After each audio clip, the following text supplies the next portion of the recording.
que, vu que tu as une double culture franco-marocaine, quel impact elle a dans ton travail, dans ta production de musique? Mais franchement, ça a une grosse part. C'est une part plus importante que ce que j'imaginerais. Parce que de base, quand j'ai commencé la musique, tu vois, j'avais pas du tout cette connotation orientale. Je l'avais dans ma voix, mais j'écrivais pas du tout en arabe, par exemple. Tu vois, en Darija, j'écrivais pas en Ouais. Darija. Parce que déjà, je l'avais jamais Avec fait. les 9, avec les 3. Voilà, c'est ça. Avec les ha, les ha. Ouais. Et j'avais pas du tout cette intention-là parce que de base, quand je faisais de la musique, moi, j'avais envie de toucher tout le monde.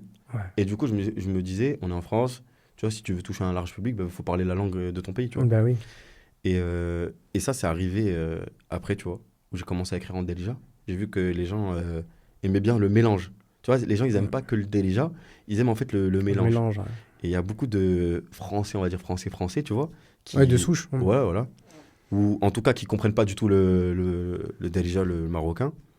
Et en fait, qui m'ont dit, en fait, on kiffe le mélange. Ouais. Et grâce à toi, j'ai commencé à apprendre quelques mots, notamment le refrain de mes musiques et tout. Ouais.